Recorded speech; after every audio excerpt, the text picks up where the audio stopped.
Hello student, okay. તો આગળ આપણે જોઈએ છે કે ભાઈ બાહ્ય સમાન વિદ્યુત ક્ષેત્રમાં ડાયપોલનું બિહેવિયર કેવો છે. તો એવું કહે છે કે જ્યારે ડાયપોલને બાહ્ય વિદ્યુત ક્ષેત્રમાં મૂકવામાં આવે ત્યારે કુલ પરિણામી બળ તો net force is equal to 0. સમાન વિદ્યુત ક્ષેત્રમાં કુલ બળ હંમેશા શૂન્ય હોય, તેથી ડાયપોલ રેખીય ગતિ કરતો નથી. એમસીક્યુમાં પૂછાય છે. હવે વાત કરીએ છીએ ટોર્કની. બળ શૂન્ય હોવા છતાં પણ ટોર્ક લાગે, જેના કારણે ડાયપોલ ભ્રમણ ગતિ કરે એટલે કે રોટેશનલ મોશન કરશે.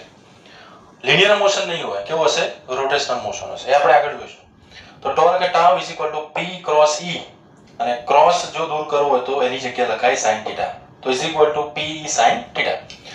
જ્યારે ડાયપોલ વિદ્યુત ક્ષેત્રને લંબ એટલે કે વિષુવવૃત્તની સ્થિતિમાં θ બરાબર 90 ડિગ્રીએ મૂકવામાં આવે ત્યારે, એટલે કે વિદ્યુત ક્ષેત્રની દિશા અને ડાયપોલ એકબીજાના 90 ડિગ્રી એંગલે મૂકીએ તો ટોર્ક જે છે લાગે તો ટોર્ક મહત્તમ લાગશે, મેક્સિમમ ટોર્ક લાગે. કેમ?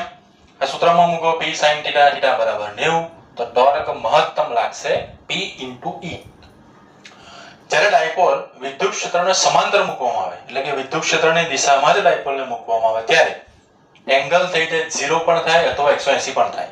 તો તમે ડાયપોલને વિદ્યુત ક્ષેત્રની દિશામાં એટલે કે 0 એંગલ પર મૂકી શકો અથવા તો વિદ્યુત ક્ષેત્રની 180 ડિગ્રી પર મૂકી શકો. તો બંને માટે એંગલ 0 અને 180 માટે થશે ટોર્ક 0. એક વિદ્યુત ડાયપોલના વિષુવવૃત્તીય સમતલ પર ડાયપોલથી r અંતરે એક પ્રોટોન એટલે કે ધન વીજભાર મૂકેલ છે. જો ડાયપોલ મોમેન્ટ 2 ગણી કરીએ અને અંતર અડધું r/2 કરવામાં આવે તો પ્રોટોન પર લાગતું બળ શોધો. અહીંયા બળ શોધવાનું કહ્યું છે. તો બળ બરાબર થશે F = Q * E. વિષુવવૃત્ત પર વિદ્યુત ક્ષેત્ર આપણે આગળ જોઈ ગયા છે, E = P/r³. તો બળ એ પણ એને પ્રપોર્શનલ થશે. કેમ? કારણ કે F બરાબર QE હોય તો E બરાબર મળે, તો F બરાબર પણ શું થાય? આ રીતે લખી શકાય. પ્રપોર્શનાલિટી કોન્સ્ટન્ટ પ્રમાણે લખવું છે. F = P/r³. તો નવું બળ કેવી રીતે મળશે? શું કરે છે આમાં? તો કે ભાઈ અંતર જે છે અડધું કરી દે છે અને ડાયપોલ મોમેન્ટ 2 ગણી કરી દે છે. તો આ સૂત્રની અંદર તમારે શું મૂકવાનું રહેશે? p ની જગ્યાએ 2p.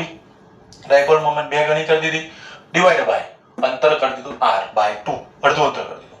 તો આન્સર જે મળશે આ રીતે મળશે કે ભાઈ નવું બળ F' બરાબર 16 p/r³. તો p/r³ શું છે? એ તો જૂનું બળ છે. તો જો નવું બળ F' એ મૂળ બળ F કરતા 16 ગણું લાગે. ઓકે, તો આ રીતે પણ તમને MCQ માં પૂછે છે, તો ડાયરેક્ટ તમે લખી શકો છો. હવે આ બધી જે વાત કરી એ આપણે સમાન વિદ્યુત ક્ષેત્રમાં ડાયપોલ મૂકીએ ત્યારે શું થાય. હવે આગળનું સ્ટેટમેન્ટ એવું કહે છે કે જ્યારે અસમાન વિદ્યુત ક્ષેત્રમાં ડાયપોલ મૂકીએ ત્યારે એનું બિહેવિયર કેવું હશે. તો કહેવાશે નોન યુનિફોર્મ ઇલેક્ટ્રિક ફિલ્ડ. જો વિદ્યુત ક્ષેત્ર અસમાન એટલે કે જગ્યા સાથે બદલાતું હોય તો પરિણામી બળ Fnet is not equal to 0. ત્યાં આગળ 0 થતું નથી. જ્યારે અહીંયા ફોર્સ 0 થઈ જાય, ટોર્ક પણ 0 થતું નથી. તો બંને અસમાન વિદ્યુત ક્ષેત્રમાં ફોર્સ અને ટોર્ક બંને 0 થાય નહીં. ગતિનો પ્રકાર કેવી ગતિ કરશે ડાયપોલ? અસમાન વિદ્યુત ક્ષેત્રમાં મૂકીશું ત્યારે તો રેખીય ગતિ કરશે, સાથે સાથે ભ્રમણ એટલે કે જો લિનિયર મોશન સાથે સાથે સર્ક્યુલર મોશન પણ કરશે, ભ્રમણ ગતિ પણ હશે. ઉદાહરણ તમને MCQ માં ડાયરેક્ટ પૂછે છે. સૂકા વાળમાં ઓળેલા કાંસકા તરફ કાગળના ટુકડાઓ આકર્ષાય, કારણ કે કાંસકો અસમાન વિદ્યુત ક્ષેત્ર ઉત્પન્ન કરી જે કાગળના પરમાણુઓને ડાયપોલ તરીકે ધ્રુવીભૂત પોલેરાઇઝ કરીને પોતાની તરફ આકર્ષે છે. કાગળ જે છે ડાઇઇલેક્ટ્રિક એટલે કે કેવું છે? અવાહક છે. પણ સામાન્ય અવાહક અને આજે આપણે જે અવાહક જે લઈએ છીએ કે જેને આપણે ડાઇઇલેક્ટ્રિક માધ્યમ તરીકે આપણે ઉમેરતા હતા, કાચ છે, શુદ્ધ પાણી છે, કાગળ છે.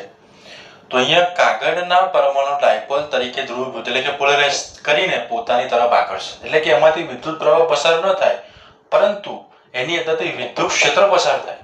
એટલે યાદ રાખો બિંદુવત ડાયપોલ એની વ્યાખ્યા છે કે ભાઈ બિંદુવત ડાયપોલ કોને કહેવાય. તો એના માટે પરીક્ષામાં તમને ચોક્કસ શરત પૂછે છે.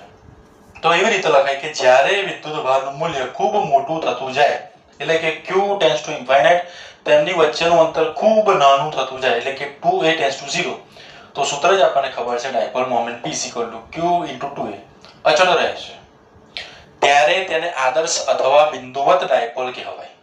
એટલે કે કોઈ કદ પરિમાણ ન હોય, નાનું કદ હોય, માત્ર એક બિંદુ તરીકે વર્તે છે. Okay, thank you.